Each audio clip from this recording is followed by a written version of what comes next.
አይዞት የኔ አባት አይዞት። እሺ አይዞት ነው የሚታይ ነገር አለ። ተጠንቀቅ። ምንድነው እሱ እያደረግሽ ያለሽው? እየተጫወትሽብን ነው እንዴ?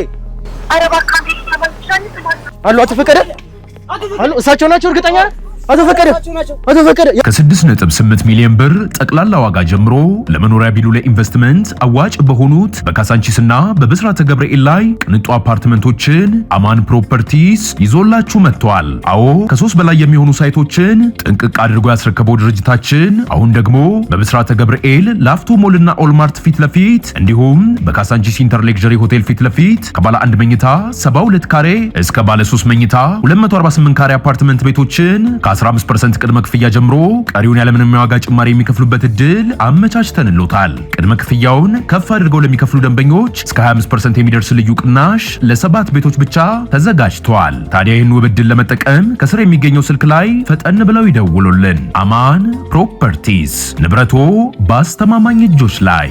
ቅድም ስታዩ ነበርና እኔ ነበርኩበት ከፍ ያለ ቦታ ነበርኩኝና የሚገባውን የሚወጣውን ሰው ማየት እችላለሁ። ማን እየመጣ ነው ማን አልመጣም።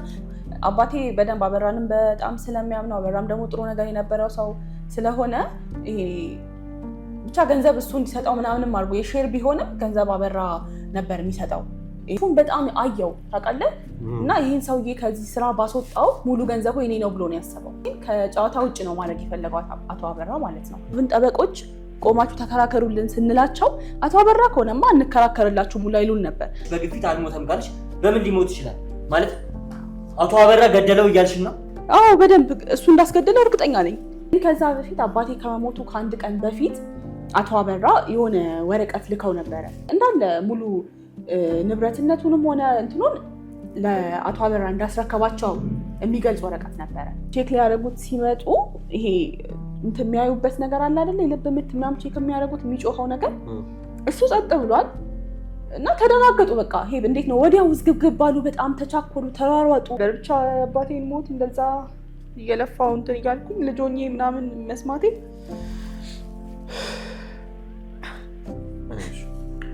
ተጠንቀቁ፣ ወጥመድ እንዳይሆንሽ። እዛ ጋር እኛ ሰዎች ይቅደሙ።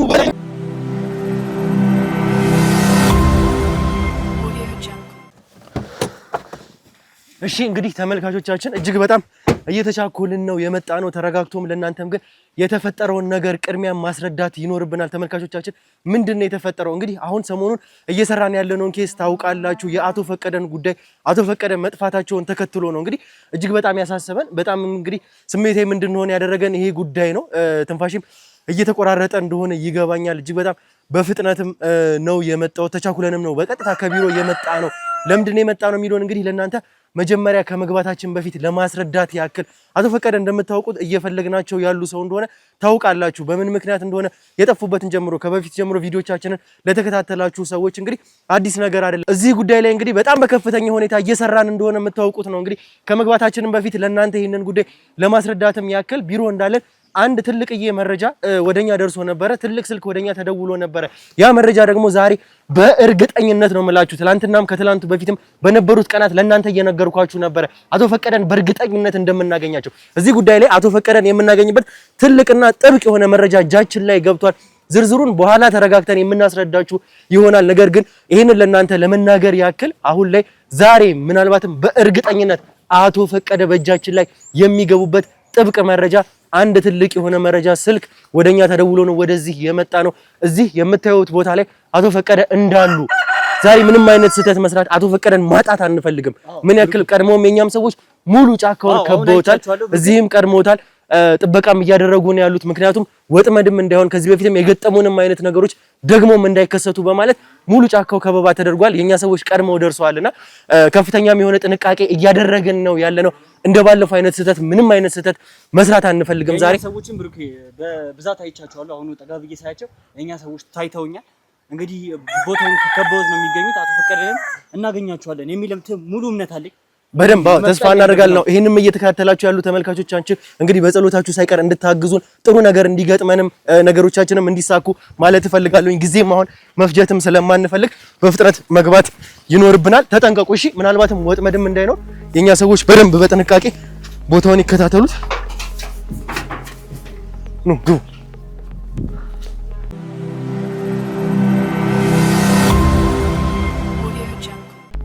አሉ አይደል? በዛ በኩል የኛ ሰዎች አዎ አዎ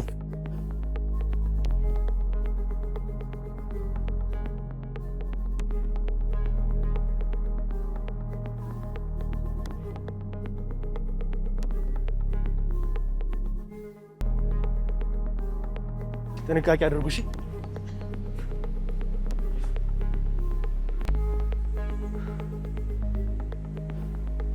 የኛ ሰዎች በዛ በኩል ያሉት አዲስ ነገር ያገኙት ነገር አለ?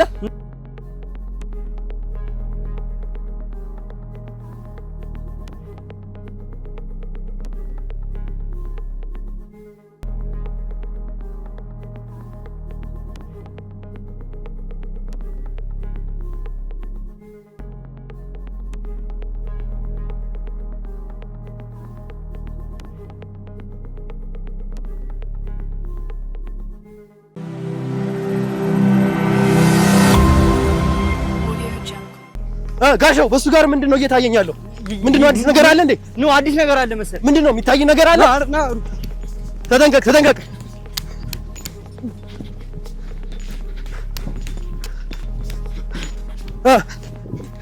ተጠንቀቅ ወጥመድ እንዳይሆንሽ። እዛ ጋር የኛ ሰዎች ይቅደሙ በላይ በኩል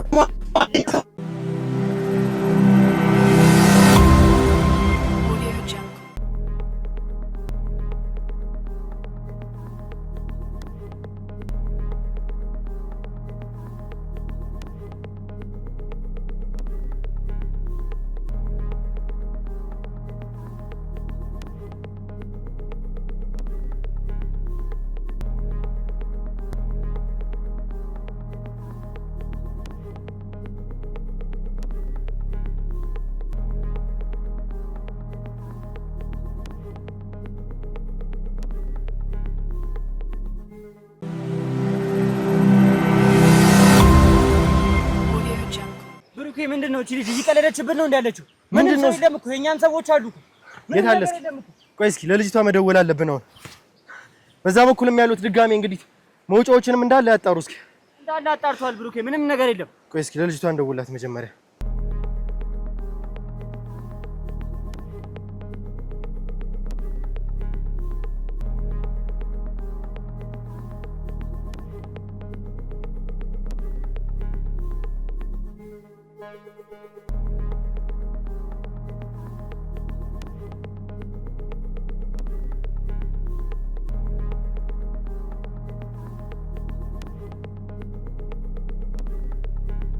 ስልኳ ተይዟል ደግሞ።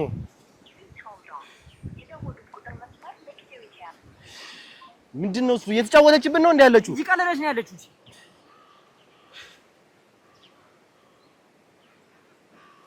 ምን አይነት ነገር ነው? አቶ ፈቀደን መች ነው ብኛገኘው? ስልኳን ይዘዋለች። ምናልባትም እየተጫወተችብን እንዳይሆን ይቺ ልጅ። ሄሎ ምንድነው እሱ እየሰራሽ ያለሽው? ኑ አልሽን አይደለ? አቶ ፈቀደን እዚህ ናቸው ብለሽ ጠቆምሽን። እኛ እዛ ድረስ መጣን ሰዎቻችንን ይዘን። ምንድነው እሱ እያደረግሽ ያለሽው? እየተጫወትሽብን ነው እንዴ? ኧረ እባክህ አንዴ ተመልሰን ምንድነው የምሰማሽ? እየተጫወትሽብን ነው ወይ እንዴ? ቀልድ ነው እንደያዝ ነው? የኛም እኮ ሰዓት እኮ ነው እየገደልሽ ያለሽው። እባክህ የምትሰማኝ ከሆነ አንዴ ስማ። በጣም ተከታትለው ያለሁበትን እንዴት እንዳወቁ አላውቅም።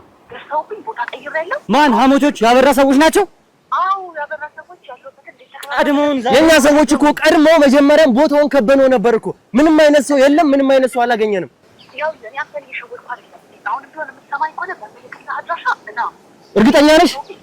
በእውነት እርግጠኛ ይሄ ነገር ቀመር ቢሆን ግን ብሩኬ፣ ይሄ ነገር ቀመር ቢሆን ወይም ደግሞ አሁኑኑ አድራሻውን አሁኑኑ ቴክስት አድርጊልን፣ ያለሽበትን እንመጣለን። ምንም አይነት ስህተት አልፈልግም። ኑ ተንቀሳቀሱ በላቸው እኛን ሰዎች። ና ነይ ቶሎ በይ።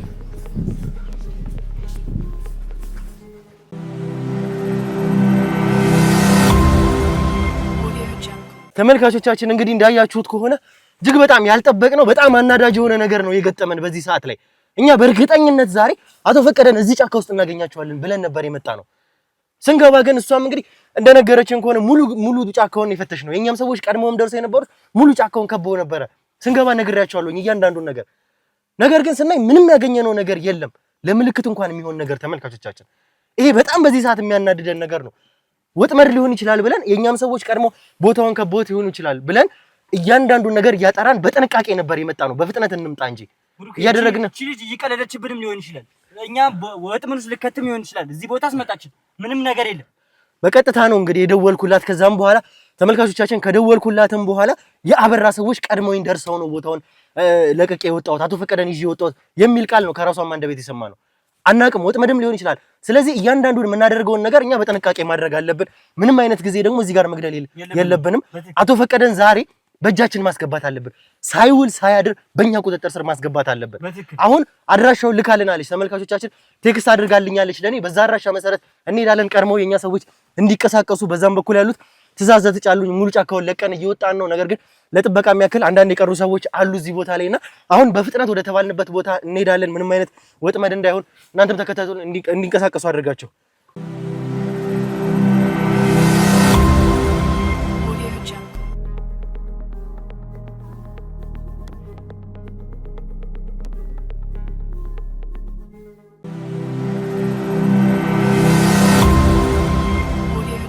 ተመልካቾቻችን በጣም ከብዙ ሩጫና ከብዙ ውዝግብ በኋላ እዚህ ቦታ ላይ ደርሰናል ማለት ነው። ነገር ግን እየተሯሯጥን ነበረ። ከመጀመሪያውም ከመግቢያችን ከበር ጀምሮ የገባ ነው። ነገር ግን አልቀረጽነውም። ያልቀረጽንበት ምክንያት ደግሞ ብዙም የደህንነትም አካላት የኛም ሰዎች ከካሜራ ጀርባ መሆን የሚገባቸው ሰዎች ስላሉ ፊት ለፊት ስለነበሩ እነሱን እዛ ላይ ማስገባትም ስላልፈለግን ነው ያንን ያልቀረጽናላቸው። አሁን በመጨረሻም ግን እሷን አግኝተናታል። ጥቆማ ስትሰጠን የነበረችው እሷ ነችና በመጀመሪያ ግን እርግጠኛ እንድትሆኝልኝ እፈልጋለሁ። ምንም አይነት ስህተት አሁን አልፈልግም። እየካድሽኝ ወይ ደግሞ የሆነ ነገር ቀምረሽ ቢሆን ግን እኔ ነው ያደርገኝ። መሄድ እንችላለን። አሁን መሄድ እንችላለን። ምንም አይነት ጊዜ ማጥፋት አልፈልግም። ቶሎ በሉ። የት ነው የተደረጉት? አሁን ወዴት ነው የምንሄደው? የትኛው ነው አሉ? እርግጠኛ ነሽ አቶ ፈቀደ? ኑሽ የትኛው ነው? እዚህኛው ነው? ግባ እስኪ አሉ። አቶ ፈቀደ አሉ። እሳቸው ናቸው? እርግጠኛ ነህ? አቶ ፈቀደ ያዛቸው። እየተነፈሱ ነው ግን ትንፋሻቸው አለ። አቶ ፈቀደ አሉ። እየተነፈሱ ነው። የሉም እኮ እየተንቀሳቀሱ አይደለም እኮ። ያዛቸው። ክፈተው በሩን ቶሎ በል። ቅደምልኝ። ቅደም ቶሎ በል። ያዛቸው። አይዞት አቶ ፈቀደ ደርሰንልዎታል። አይዞት የኔ አባት አይዞት። እሺ አይዞት ደርሰንልዎታል።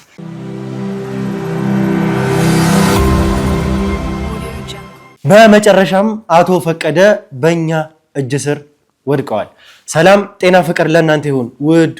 ውድ የሀገሬ ልጆች ከሀገር ውስጥም ከሀገር ውጭም ሆናችሁ ይህንን ሾው የምትከታተሉ በሙሉ ሰላማችሁ እጅግ ብዝት ይበልልኝ።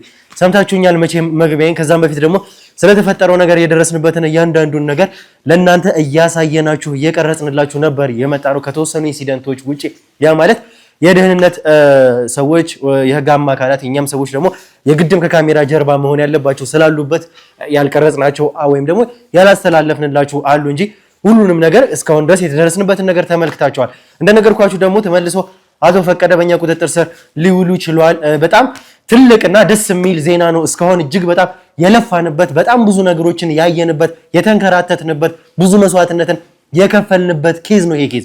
አቶ ፈቀደ ከእጃችን ከወጡ በኋላ በጣም ብዙ ተሰቃይተናል። ነገር ግን ለኛ አቶ ፈቀደን መልሰን በቁጥጥር ስር መዋላችን ወይም ደግሞ በእኛ እጅ መግባታቸው እጅግ በጣም ትልቅ እፎይታ፣ እጅግ በጣም ትልቅ ደስ የሚልና ድል ነው ለኛ በዚህ ሰዓት ላይ። ምክንያቱም ያለንበትን ጭንቀቶች በሙሉ ተመልክታቸዋል። በዚህ አቶ ግርማ አለ፣ በዚህ ጋር አበራ አለ፣ የግርማ ልጅም ጨምሮ በጣም ብዙ ነገሮች እኛን ከበውናል፣ ተወጣጥሮብናል። በጣም ብዙ ችግሮች ነበሩ። ከነዚህ ሁሉ ነገር መካከል ግን ይሄንን ትልቅ ድል ማስመዝገብ፣ ይሄንን ትልቅ ዜና መስማት ለኛ በጣም ትልቅ ነገር ነው። ለእናንተም ለተመልካቾች፣ ለቤተሰቦቻችን አብራችሁን ስትጨነቁ ለነበራችሁ ሰዎች በሙሉ በጣም ትልቅ ደስታ ነው። ምክንያቱም በእናንተ ዱዓ በእናንተ ጸሎት ነው ከኛ ልፋትና ጥረት በተጨማሪ እየሆነ ያለው ሁሉም ነገር። ለዚህ ደግሞ እናንተን ከልብ ማመስገን እፈልጋለሁ። ይህንን ሁሉ ሰዓት ለፍተን፣ ይህንን ሁሉ መከራ አይተን፣ ይህንን ሁሉ መስዋዕትነት ከፍለን ግን እንደዚህ በቀላሉ አቶ ፈቀደን ማግኘት መቻላችን በጣም ትልቅ ነገር ነው። እንዳያችሁት ከሆነ ግን ጥሩ ያልሆነው ነገር በእርግጥ አቶ ፈቀደ ከናሉበት አሁን ላይ ከደረስንበት ነገር ማለትም የጤናቸውም ሁኔታ ስንደርስም ተመልክታችኋል። ራሳቸውን ያን ያክል አያውቁም፣ እያቃሰቱ ነው። ትንፋሻቸውም የተቆጠበ ነው። በሞትና በህይወት መካከል ያለው ሁኔታ ውስጥ ነው ያሉት። እጅግ በጣም ያ ማለት ደካክመውብናል። ስናገኛቸው የቆዩበትም ሁኔታ ሊሆን ይችላል ብለን ነው የምናስበው። ስለዚህ ምንድን ያደረግነው ካገኘናቸው በኋላ የተወሰነ ትንፋሽም አላቸው እግዚአብሔር የተመሰገነ ይሁን።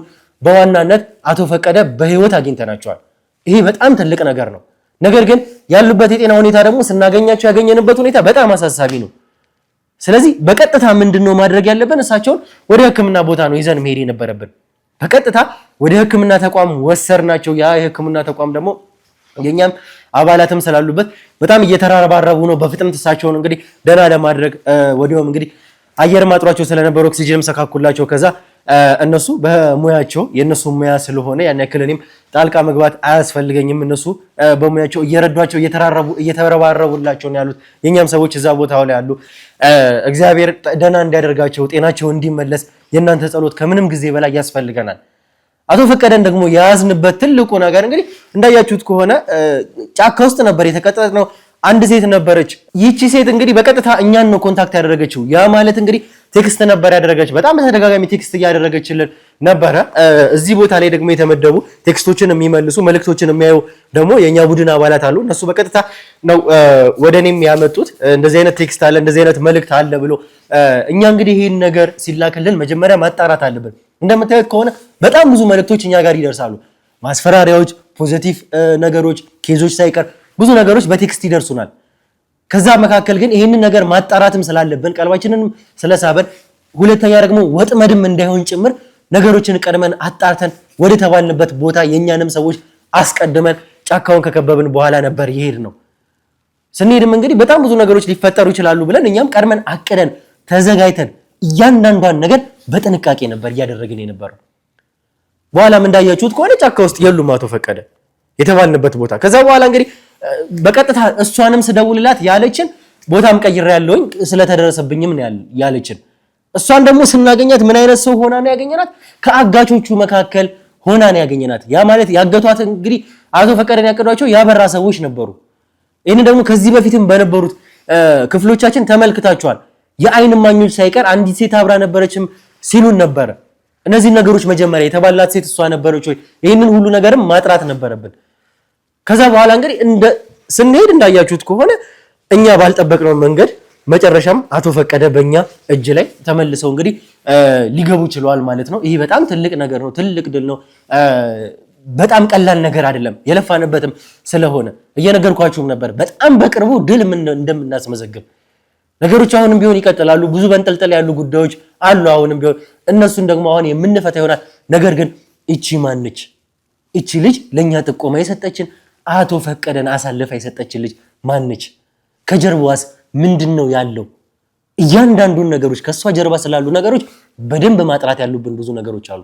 ማወቅም ያሉብን ነገሮች አሉ። ተመልካቾቻችን እነዚህን ሁሉ ነገሮች እናጣራለን። አሁን እስከ መጨረሻው ድረስ አብራችሁን ቆዩ። አሁንም እንግዲህ የጀመርናቸውን ያላለቁ ኬዞችንም ልክ እንደዚህ ኬዝ በድል የምናጠናቀቅ ይሆናል የሚል እምነት አለኝ። እርግጠኛ ሆኜ መናገር እችላለሁ። ተመልካቾቻችን እናንተም እንደምትተማመኑብን በእኛ እርግጠኛ እንደምትሆኑ እንግዲህ እርግጠኛ ነኝ። እኔም ቤተሰቦቻችን እስከ መጨረሻው ድረስ አብራችሁን ቆዩ። አብራችሁን ስትቆዩ ደግሞ ላይክ፣ ሼር፣ ሰብስክራይብ ማድረግ እንዳይረሳ። ብሩክ ነኝ።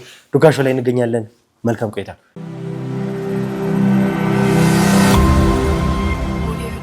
እሺ እንግዲህ ተመልካቾቻችን የተፈጠሩትን ነገሮች በሙሉ ስትከታተሉ ነበራችሁ። ከዛ ባሻገር ደግሞ ከሷም ጋር እያወራን ነበረ። መጀመሪያም ከመግባታችንም በፊት በቀጥታ ኮንታክት ያደረግነው ያገኘሁሽም አንቺን ነው። በአካልም ስመጣ ያገኘሁሽ አንቺን ነው። በስልክም ደግሞ ያወራሁሽ አንቺን እንደሆነ እርግጠኛ ሆኛለሁኝ። ያን እንደሆነ ደግሞ ያደረገኝ የተፈጠሩት ነገሮች በቀጥታም ያገኘሁሽ አንቺ ስለሆንሽ ነው። ምንም ሆነ ምንም ሌሎቹ ነገሮች እንደርስባቸዋለን፣ የምናጠራቸው ይሆናል። መጀመሪያ ግን ላደረግሽልን ትብብር አቶ ፈቀደ ቀላል ሰው አይደሉም። ለኛ በዚህ ሰዓት ላይ እጅግ በጣም አስፈላጊ ሰዎች እንደሆኑ ተመልካቾችም ያውቃሉና እሳቸውን ለማግኘትም ስለተባበርሽን መልሰው በእኛ እጅ ስር እንዲገቡም ስላደረግሽልን በመጀመሪያ ማመስገን እፈልጋለሁኝ። በጣም አመሰግናለሁኝ። እስኪ መጀመሪያ አንቺም እያልኩኝ ከመወራቴ በፊት ስለ አንቺ ብዙ ማወቅም መፈልገው እርግጠኛ መሆን መፈልገው ብዙ ነገሮች አሉ። እዚህ ከስምሽ ልጀምር። ማን እያልኩኝ ላወራ ከዚህ በኋላ? እሺ ኤልሳቤጥ እባላለሁ። ኤልሳቤጥ እንግዲህ የተፈጠረውን ነገሮች በሙሉ ተመልካቾችም ከመጀመሪያው ጀምሮ ሲከታተሉ ነበር። አቶ ፈቀደ በእናንተ እጅ ላይ ነበሩ። በቀጥታ አንቺ ነበርሽ ኮንታክት የሚያደርግሽን ለኛም ሰዎች ቴክስት የሚያደርግሽው? አዎ እኔ ነበርኩኝ እኮ። እስኪ እንዴት ነበረ ማለት አቶ ፈቀደ ጫካ ውስጥ ነበረ መጀመሪያ የቀጠርሽን? እኛም የመጣ ነው ሙሉ ጫካውንም ፈልገን ያጣ ነው ከዛ በኋላ ነው አንቺ ከተቆምሽን በኋላ ነው። እንዴት ነው እስኪ ወደዛ ቦታ ላይ ሄደሽው አቶ ፈቀደን የሚያክል ሰው ትልቅ ሚሽን ነው መቼምና እንዴት ነው እስኪ አቶ ፈቀደን ወደ ጫካ ይዘሽ ሄድሽው? እስኪ ንገሪ፣ ነገሮችን ግልጽ እያደረግሽልኝ ነኝ። እሺ ያው ከመጀመሪያም ጀምሮ ቴክስት እያረኩላችሁ ነበር፣ ያለውን ነገር ላስረዳችሁ እየሞከርኩኝ ነበረ እና እንዳልኩ ከዚህ በፊትም ብዙ ጊዜ ቴክስት እያረኩላችሁ ነበረ። በቃ እኔ ነበርኩኝ ያለውን ነገር ላስረዳችሁ ስሞክር የነበረውና እንደምታየኝ እንደዚህ አይነት ሰው አልነበርኩም። በእርግጥ ማለት በቃ እዚህ ቦታ ላይ መገኘት የሌለብኝ ሰው ነኝ ማለት። አሁን እዚህ ቦታ ላይ መገኘት የለብኝም ስላልሽ አሁን እዚህ ጋር ምንም አይነት ለውጥ የሚያመጣው ነገር የለም። ቦታው ላይ ተገኝተሽ አቶ ፈቀደን አግተሻቸው ወይም ደግሞ አቶ ፈቀደን ለኛ አሳልፈሽ ሰጥተሽ ነው የተገናኘን። አዎ እና አቶ ፈቀደ ጫካም ሆነ ወይም ደግሞ እዛ አካባቢ የት አካባቢ ነው የሚያርፉት? ታመዋል እንዳየናቸው። የሰው ኃይል ከሌለ ማንም ይረዳሽ ሰው ከሌለ ብቻሽን አቶ ፈቀደ ታማው እንደዛ ሆኖ እንዴት እንደዚህ አይነት ሁኔታ ውስጥ ልትቆይ ይቻልሽ? ምን አለ መሰለህ አንዳንድ ጊዜ ያለህበት ሁኔታ ምንም ነገር ከማድረግ ወደኋላ እንድትል አያደርግም። በቃ እኔ እንዴት ሆኜ እዚህ ጋር እንደደረስኩኝ እዚህ ጋር እንደመጣሁ እኔ ነኝ የማውቀው እና አይደለም ይሄ ታማው እጄ ላይ መውደቃቸው ምንም ቢሆኑ እሳቸውን ይዤ ከመንቀሳቀስ ውጭ አማራጭ አልነበረኝም። ምክንያቱም የመጣሁበትን መንገድ የማውቀው እኔ ነኝ። ለዛ ነው እኔ እንደነሳ አልነበርኩኝም ዛሬ እዚህ ጋር መሆን አልነበረብኝም ብዬ እያወራችሁ የነበረው እና በቃ ከአስተዳደጌም ከብዙ ነገር አንጻር ብቻ እንደዚህ አይነት ሰውም አልነበርኩም። እዚህ ቦታ ላይ መገኘት የሌለብኝ ሰው ነኝ እኔ ለራሴ ብዬ ማስበው ማለት ነው እና እንዳልኩ በጣም ብዙ ነገሮች አሉ። የሆነ ለሰው እንደዚህ ግልጽ አድርገህ ላታወራ የምትችላቸው ነገሮች አሉ። ግን በቃ በምንም ሁኔታ ውስጥ ይሁን እዚህ ጋር አግኝታችሁኛል፣ እኔም ደግሞ ተባብሬያችኋለሁ። ዋናው ቁም ነገር በቃ ይህንንም ሰው አሳልፌ ሰጥቻችኋለሁ። በጣም ነገሮችን ላስረዳችሁ ጥረት እያደረግኩኝ ነበረ። አዎ አሳልፈሽ ሰጥተሽናል እኮ። እዚህ ጋር እኮ አሳልፈሽ መስጠትሽ አይደለም ትልቁ ፖይንታችን፣ ከዚህ ጀርባ ስላሉት ነገር አንቺ አሳልፈሽ ስለሰጠሽን። ለምን አሳልፈሽ ሰጠሽን? ምንድነው ከዚህ ጀርባስ ያለው ይሄ ሁሉ ነገር? ምክንያቱም ሊጠራ የሚገባ ነገር ነው። እኛ በመጀመሪያ እንደተባለን ቴክስት እንደደረሰን በቀጥታ ወጥመድ መሆን አለመሆኑን ለማረጋገጥ ወደ ጫካ ነው ሙሉ ኃይላችንን ወይም ደግሞ የኛን ሰዎች ይዘን ሽፍት ያደረግነው ወደ ጫካው። በእኛ ሰዎች ተከበበ ጫካው፣ ተፈተሸ፣ ሙሉ ጫካውን ፈተሽን። ከዛ ምንም አይነት ሰው አላገኘንም። ሶ አንድ ተራ ሰው ይሄንን ነገር ሊያደርግ አይችልም። ባይዘው እያንዳንዱ ነገር ስትራቴጂካል ነው ሊሆን የሚችለው። ጫካ ቀጠርሽን፣ ቦታው ጋር ስንሄድ አንቺ የለሽም። እንዴት ነበር ይሄንን ሁሉ ነገር ስታደርግ የነበረው? ምክንያቱም ተራ ሰው ይሄንን ሊያደርግ ስለማይችል። ምን አለ መሰለህ አሁን እኔ እናንተ ጋር ቴክስት ሳደርግላችሁ ጫካ ነበርኩኝ መጀመሪያ አንተን ስላችሁ ማለት ነው። እና እናንተ ከመምጣታችሁ በፊት እንዳጋጣሚ ሆኖ የአቶ አበራ ሰዎች ቀድመው ደረሱ በቦታው። ምን አይነት አማራጭ ነው ነበረኝ? ይዤ ሰውየውን ማለት ነበረብኝ። ጫካ ውስጥ ነበርኩኝ። እዛ ጫካ ውስጥ ደግሞ አይተኸዋል። ጫካውን መተህ ቅድም ስታየው ነበርና እኔ ነበርኩበት ከፍ ያለ ቦታ ነበርኩኝ እና የሚገባውን የሚወጣውን ሰው ማየት እችላለሁ። ማን እየመጣ ነው ማን አልመጣም፣ ብቻ እያንዳንዱ ሁኔታ መመልከት የምችልበት ቦታ ላይ ነበር የነበርኩት። እናንተን በምጠብቃችሁ ሰዓት ያበራ ሰዎች ፀጉረ ልውጦች ናቸው። በቃ ያበራ ሰዎች እንደሆነ እርግጠኛ ነኝ። ምንም ከዛ ውጭ እርግጠኛ ከመሆንም ውጭ አማራጭ የለኝም። ሲቀጥል ደግሞ ያበራ ሰዎች ናቸው። ሲገባ እያኋቸው ከዛ በጣም ተደናግጬም ስለነበረ እንዳጋጣሚ ሳር የሚያጭድ ሰው ነበረ እዛ እንዲተባበረኝ አደረግኩትና ሰውየውም ቅድም ብዙ አልተጎዱም ነበር ማለት ስታያቸው ፌንት በልተው ምናምን ነበር አይደለ እናንተ ስትመጡ። መጀመሪያ ግን እንደዛ አልነበረም። መራመድ ይችሉ ነበር። ደግፈናቸው እንደምንም ይዣቸው ማምለጥ ነበረብኝ። ከዛ ሳር የሚያጭደውን ልጅ አናገርኩት፣ ተባበረኝ አልኩት፣ ተባበረኝ፣ ይዣቸው አመለጥኩኝ። ቅድም የተገናኛችሁበት ቤት እንደምንም ያው ጠይቂያቸው ምናምን ነገር ታሞብኝ ነው ብዬ አስጠጉኝ ማለት ነው። እነማን ያገኘንበት ቤት ነው? ቅድም የገባህበት ግቢ ማለት ነው። እዛ ግቢ አይተኸዋል ውስጡን። እንግዲህ እኔም እንደ እንትን ሮጬ ምናምን ነገር ይዣቸው ስወጣ ያየሁትም በቃ ብቻ እንዴት ነው ለመጠለል አሪፍ ነው ብዬ ያሰብኩትን ቤት እዛ ነበር። እንዳጋጣሚ ሰዎቹም አላሳፈሩኝም። ተጠልዬ ጠበቅኳችሁ እንጂ እዚህ ጋር እናንተን እያጭበረበርኳችሁ ሌላ ነገር እያደረግኩኝ አይደለም። እሱን ነው እያጣራን ያለ ነው አሁንም ቢሆን። ምክንያቱም አንድ ሴት እዛ ጋር የታመሙ ሰው እናቸው አቶ ፈቀደ እኛ እንኳን እንዴት ተሸክመን እንደወጣናቸው ተመልካቾችም አይተዋል። በዛ ልክ በቀላሉ ከዛ ጫካ ደግሞ አንቺ ቴክስት ያደረግሽበት እዛ ቦታ ነኝ ያልሽበት ቦታ ድረስ ለመሄድ ቀላል አይደለም ማለት እንግዲህ አቅም ይጠይቃል፣ ተጨማሪ የሰው ኃይል ይጠይቃል፣ የትራንስፖርትም አገልግሎት ይጠይቃል። ይሄ ሁሉ ነገር ይጠይቃል። ለብቻሽ ልታከናውኚው የምትችይው ነገርም አይደለም። ራንደምሊ አንድ ሰው እዚህ ጋር ቤት እባካችሁ አስጠጉኝ ልገባ ነው ብለሽ ማንም ሰው ቤቱን ክፍት አድርጎ ሊያስገባሽ አይችልም። ማታውቂው ቤት እንዴት ሊሆን ይችላል ያ ቦታ? እኔ እየነገርኩ ነው፣ አንተ አልሰማኝም። አንደኛ እንደዚህም አልተጎዳም ነበረ። ሲቀጥል ደግሞ ያገዘኝ ሰው ነበረ። ሳር የሚያጭደው ልጅ የአካባቢው ሰው ነው። ሳር ከሚያጭድበት ተባበረኝ ብዬው ነው ያገዘኝ እና ተጨናንቄ እንደነበረም እየተመለከተኝ ነበር። በቃ ቤት ይዘናቸው ስንመጣ ስንሯሯጥም ስለነበረ በመሀል በጣም የድካም ስሜት ተሰማቸው። ተጠግቼ የነበረበትን ቤት ሳር የሚያጭደው ልጅ የሚያውቃቸው ምናምን ሰዎች ነበሩ። ያ ነገር ተባብረው ምናምን ነው እንጂ አይኖ ማንም ሰው እኮ ለዛውም በዚህ ጊዜ በሩን ከፍቶ የሚያስገባክ ሰው የለም። ግን ደግሞ አንዳንዴ የራስ የሆነ እውነት ሲኖር በቃ የሚተባበር ሰው ይኖራል። ሳር የሚያጭደው ሊተባበረኝ፣ እዛም ደግሞ የሚያውቃቸው ሰዎች ነበሩ፣ ተባበሩኝ። እነሱም ያ ነገር ነው። ምንም አንተን እየዋሸሁ እኮ ሌላ እያጭበረበርኩ አይደለም። ከዛ ሁሉ መካከል ግን አሁንም ቢሆን ተመልካቾች ጥያቄ የሆነብን ነገር አለ። አላወኩሽም፣ ስምሽን ነግረሽኛል። ከስምሽ በተጨማሪ ደግሞ ብዙ ማጥራት ያሉብኝ ነገሮች አሉ። አንቺ መጀመሪያም ቢሆን ማንሽ የሚል ጥያቄ መነሳቱ አይቀርም። እኛም መካከል ተመልካችም ጋር እንደ ጥያቄ የሚሆን ነገር ነው። ጥያቄ ማንሽ? አንቺ ምንድነሽ? ድጋሚ ስሜን ልነግር ነው ማለት ነው።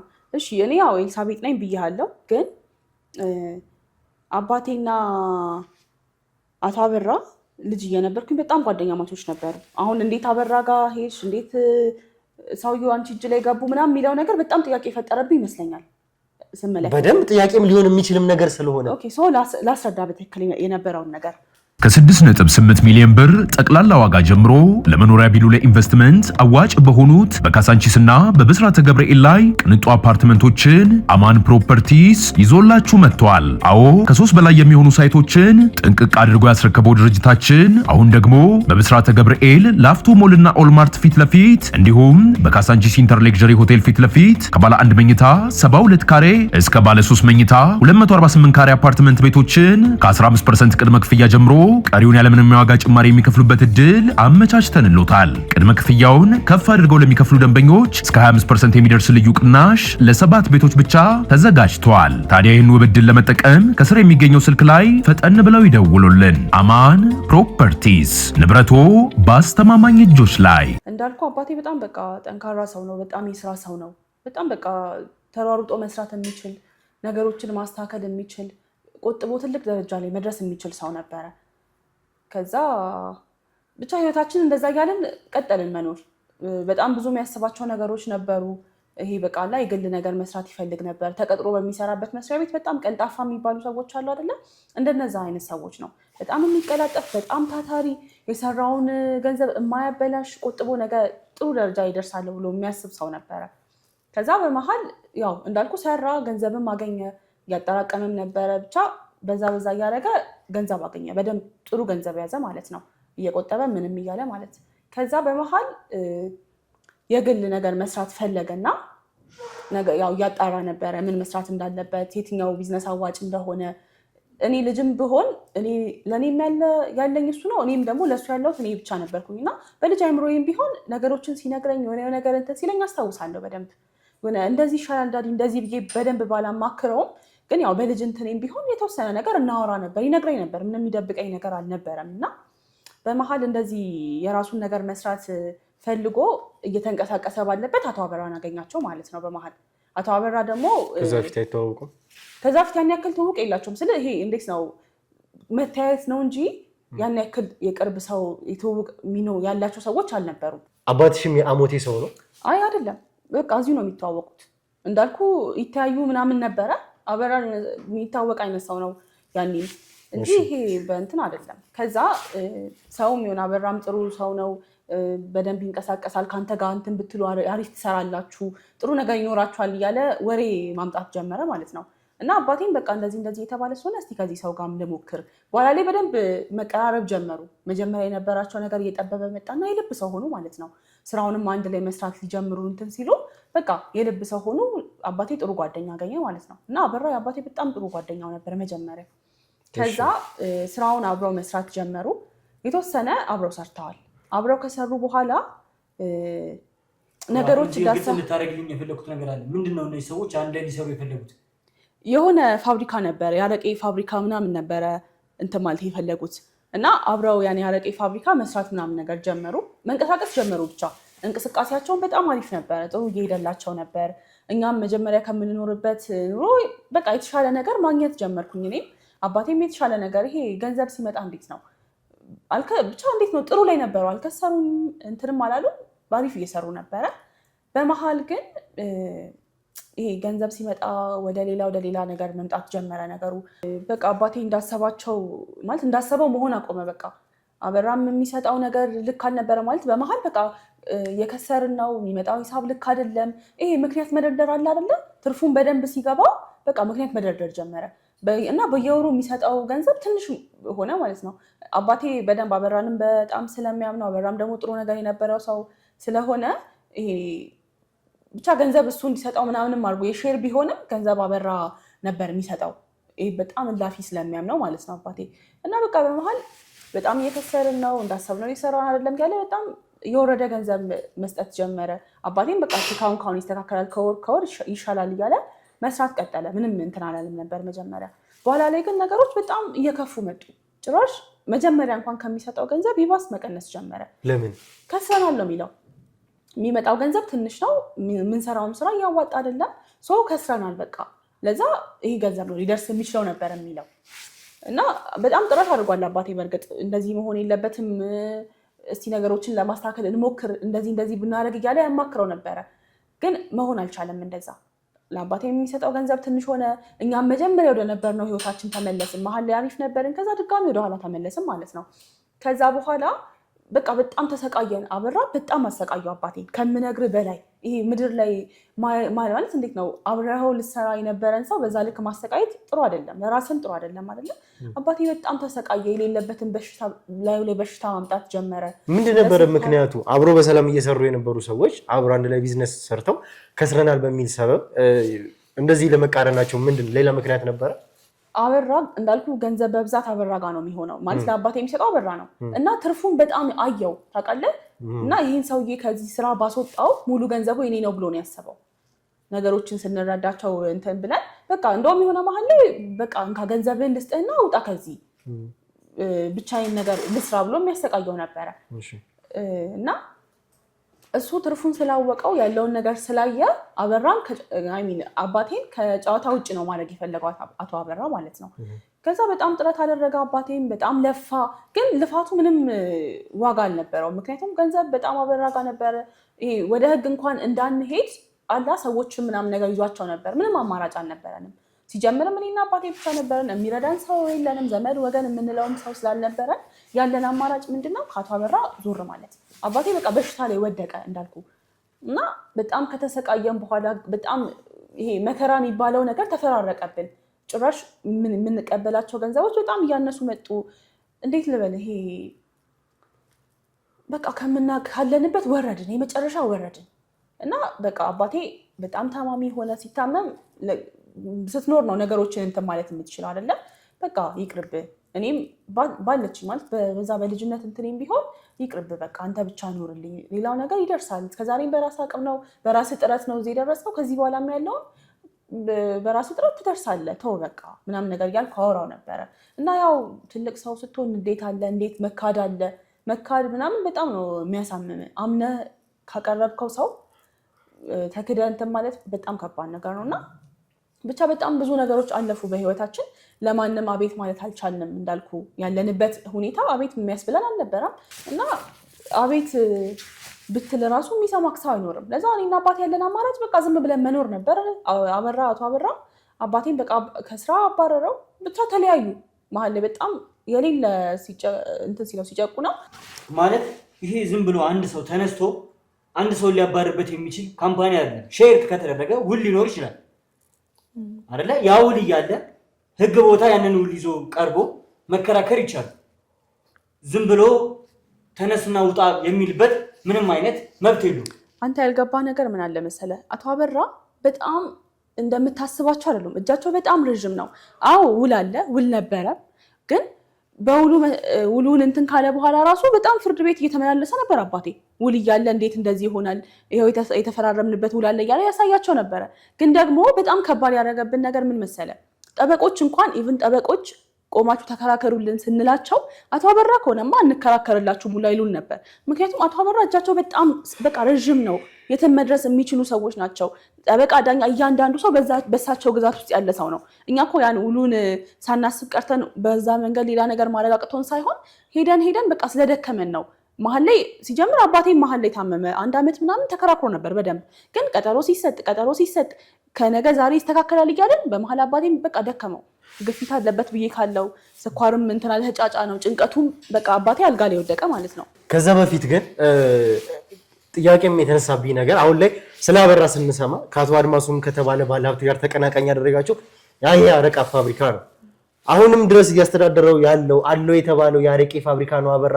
ያ ሁሉ ነገር ከአባትሽ ጋርም እስከዚህም ደረጃ ሊደርሱበት የቻሉበት? አዎ ዛሬ ላይ የሚያስተዳድረው የአረቄ ፋብሪካ የአባቴ ደም የአባቴ ላብ ያለበት ፋብሪካ ነው። እና በቃ እጃቸው በጣም ረዥም ነው እንዳልኩ፣ በጣም ብዙ ቦታ መድረስ ይችሉ ነበር። እኛ ደግሞ ብዙ ቦታ መድረስ አንችልም።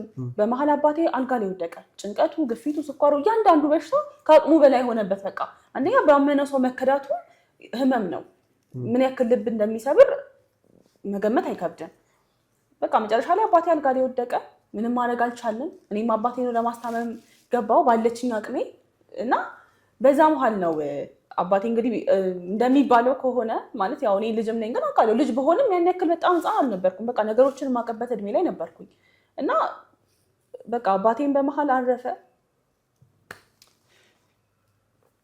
አባቴ በመሀል ካረፈ በኋላ በቃ በግፊቱ ነው አረፈ ሲባል የነበረው ማለት በቃ ግፊቱ ከብዶት እንደዛ ምናምን ነገር ነው ሲባል የነበረው። እኔ እንትን ብልም ማለት ነገሮችን በራሴ መንገድ ሄጄ በግፊቱ እንዳልሞተ ባቅም አሁን ላይ ያኔ ግን ሲባል የነበረው በቃ ግፊቱ ገደለው እንደዚህ ነበር በጣም ሲናፈስ የነበረው። እንዴት ልታውቂ ቻልሽ? ባውቅም ስትይ አልኩ በቃ እኔ በራሴ መንገድ ያጣራኋቸው በጣም ብዙ ነገሮች አሉ። በጣም ብዙ ነገሮች ዛሬ ላይ እዚህ መድረሴ ለእያንዳንዱ ነገር እዚህ መድረሴ ዋጋ የከፈልኩበት ነገር አለ እና በግፊት ሞተ ተብሎ ቢነገረኝም በሕክምናም እንደዚህ ነው እንደዛ ነው ቢባልም በግፊት ግን እንዳልሞተ እኔ እርግጠኛ ነኝ። ይሄን ነገር ለኛ አሁን ግልጽ አድርገሽ መንገር አለብሽ። ማለት አባትሽ በግፊት አልሞተም ካልሽ በምን ሊሞት ይችላል? ማለት አቶ አበራ ገደለው እያልሽ ነው? አዎ በደንብ እሱ እንዳስገደለው እርግጠኛ ነኝ። በብዙ መንገድ እኔ አባቴን እሱ እንዳስገደለብኝ እርግጠኛ ነኝ። ከርታታውን አባቴ በሰው እጅ እንደሞተ እኔ እርግጠኛ ነኝ። ምክንያቱም በራሴ መንገድ ብዙ ያጣራቸው ነገሮች አሉ። ለምሳሌ እኔ የአባቴ ነገር ዛሬ እንኳን የእግር እሳት ነው የሚሆንብኝ። ተረጋጊና ነገሮችን ለማውራት ሞክሪ። ምክንያቱም እኛም የግድም ማወቅ ስላለብን ስለተፈጠረው ነገር መለስም ብለን መስማትም ስላለብን እውነታውን ብቻ እና እንደምንም ስሜትሽን ገዛ አድርገሽ ተረጋግተሽ ለማውራት ሞክሪ።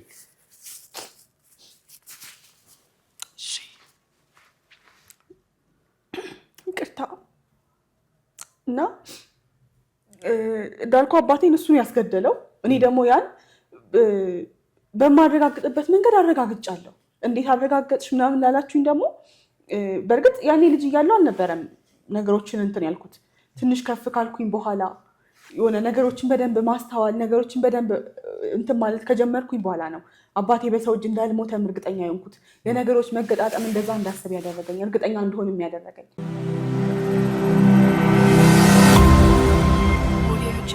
ከዛ በፊት አባቴ ከመሞቱ ከአንድ ቀን በፊት አቶ አበራ የሆነ ወረቀት ልከው ነበረ። የሆነ የሚፈረም ወረቀት ነበረ እና ምክንያቱም ያው እዛ ድርጅት ላይ ምንም ቢሆን የተወሰነ እንትን ነበረው እና አባቴ ካልፈረመ እቃ መግባት አይችልም ነበር እንደ አጋጣሚ ሆኖ እና ያን እቃ እንዲገባ አንተ መምጣት ስለማትችል ታመስለተኛ ፈርመ ላክ ተብሎ አምጥቶ ወረቀት አስፈርመውት ነበረ። ያ ወረቀት ግን እቃ የሚገባበት አልነበረም። ሳጣራ በኋላ ላይ እንዳለ ሙሉ ንብረትነቱንም ሆነ እንትኑን ለአቶ አበራ እንዳስረከባቸው የሚገልጽ ወረቀት ነበረ። እዚህ ጋር በቃ ጭራሽ ተቋረጠ ያለው ነገር። መጀመሪያ ውሉ ስለነበር በፍርድ ቤትም በምንም ስንከራከር ነበር። በመሀል አባቴ ታመመ ምናምን ብዬሽ ነበር አይደለም። ከዛ ወረቀቱን ከፈረሙ በኋላ አባቴም ማረፈ። በቃ ሙሉ በሙሉ እሱ ሆነ።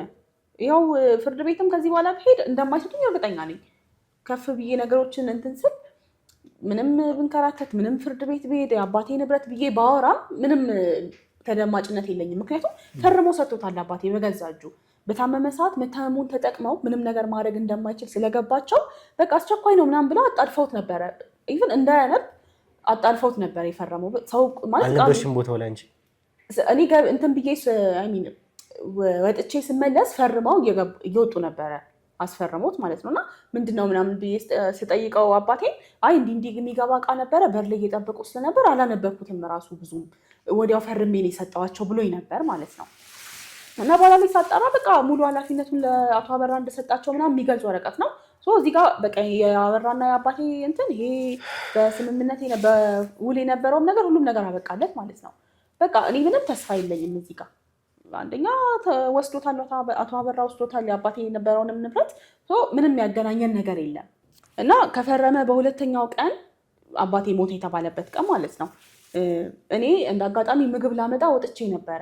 አባቴ ልክ እዛ ተኝቶ እንቅልፍም ሸለብ አድርጎ ስለነበር በቃ በተኛ ሰዓት ምግብ ይዤለት ልምጣ ብዬ ወጥቼ ነበረ እና ምግቡን ይዤ ስገባ ከዶክተር ነው ዶክተር ይመስለኛል በቃ ተላለፍን። እኔም ስገባ ነበር እሱም ወጣ ጋውን ምናምን ነገር ለብሶ በእርግጥ አይቼው አላውቅም ከዛ በፊት ማለት ሰውየውንም አይቼው አላውቅም ያን ያክል።